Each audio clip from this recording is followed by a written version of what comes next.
Health Mission Outreach provides opportunities to both healthcare professionals and those in need. The world of HMO is one that values human life.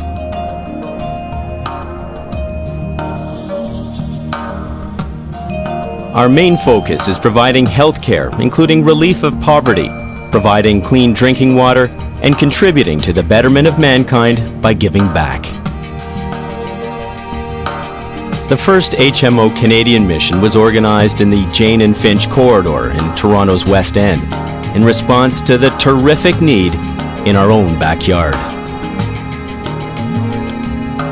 Dentists, dental assistants, and other healthcare professionals from right across Canada apply to HMO, ready for the challenge of being a mission doctor.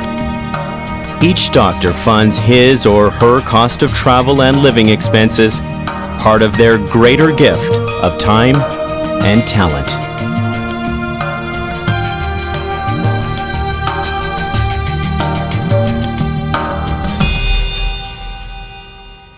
The goals that they were discussing seemed to me very high value goals.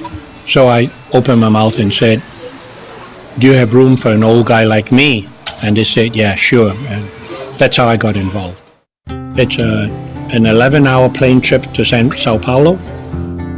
We wait at the airport for 4 hours for a connection to Campo Grande, which is another airport.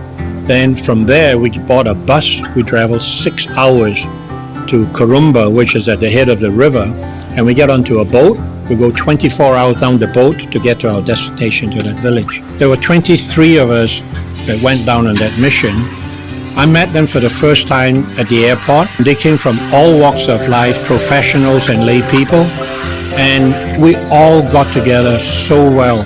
When we get off the boat, they are very, very nice. The kids will actually pull on our hands and guide us to their house. It's nothing like what we can imagine here in Canada. They have nothing. And at the back of the room, there will be a shelf that is pretty much empty with half a bag of rice. When there's no work, there's no money, they don't eat. And on the side, there will be a few plastic containers to carry the water from the river back to their house. The mother died 3 years ago, and the father abandoned the children. So she's a grandmother looking after her 5 children. The grandmother's name is Maria Perez. Her daughter is about 30 years old. She had 5 children. And I spoke to them through the interpreter, are you going to school? And they said, yes, when we can afford pencils and paper. And the kids will bring us to their school, and the school is the only one thing that is built of concrete. It is their heaven there. We were there in July. It's their winter, and the temperatures drop as low as 2 to 3 degrees Celsius. So I said to the lady, I said, I will come back with blankets for you tomorrow. How many do you need? There were 7 of them, and she said, just 2. Every day there is like lines of patients waiting outside the boat. They're escorted in the boat, and they're waiting for us constantly. When they open up their mouths, it's like so much stuff to do. It's like every single tooth has a problem.